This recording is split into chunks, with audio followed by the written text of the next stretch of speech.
Hello. ঘর গোছানো শেষ? হুম খাওয়া হয়েছে? হুম নিশ্চয়ই এখন বসে বসে বই পড়ছিলে। হুম কি কথা বলা যায় না?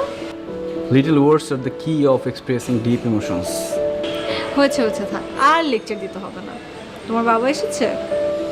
হ্যাঁ, এসে আবার চলেও গেছেন। কেন? ওনার এখানে থাকতে ভালো লাগে না। আমি বউ হয়ে আসি, দেখবে সব ঠিক হয়ে যাবে। সম্ভাবনা আছে। মানে কি? Everything should have to count as possibility. সম্ভাবনা না ছাই, আমি বউ হয়ে এসে দেখবে তোমার বাবাকে ঠিকই ম্যানেজ করবো। বাই দ্য ওয়ে, বলো তো আমি বাবাকে কেমন ম্যানেজ করলাম? দারুণ। উফ, আমি যা ভয় পেয়েছিলাম জানো না। আর তুমিও কথা নিয়ে বার্তা নিয়ে লেকচার দেওয়া শুরু করে দিছো। কিন্তু আমি তো ভয় কাটানোর জন্য অত কথা বলছিলাম। তুমি যদি কথার গতিকে সচল রাখতে পারো তাহলে তোমার ভয় দেখবে ধীরে ধীরে কেটে যাবে যে কোনো পরিস্থিতিতে। হয়েছে, তোমার এইসব জ্ঞান দেওয়া আমার কাছে অসহ্য লাগে।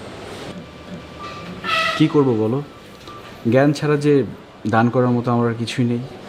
আচ্ছা বাদ দাও, বাবার সাথে যখন তোমার পরিচয় করিয়ে দিলাম তখন টুক করে পায়ে ধরে সালাম করে নিলেই পারতে। ওহ, একদম ভুল হয়ে গেছে। ইস, মাথায় যদি একটুখানি বুদ্ধি থাকতো তোমার। কথায় বলে না, গভীর প্রেমে বুদ্ধি লোপ পায়, সেরকম হয়েছে। কি বললে? না কিছু না। শোনো বাদ দাও, আমি কিন্তু কাল থেকে পড়তে আসছি। কালই? কেন, কোনো সমস্যা? না ঠিক সমস্যা না, তোমার বাবা। সেটা আমি দেখব, এখন রাখি। Good night.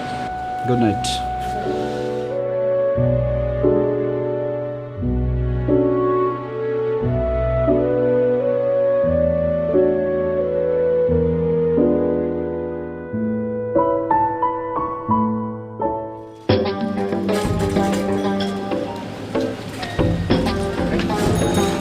স্যার, হ্যাঁ, সেই দিনের লোকটা না? তুই এখানে থাক, আমি দেখছি।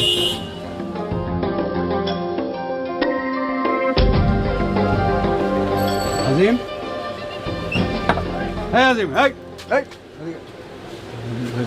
আসসালামু আলাইকুম।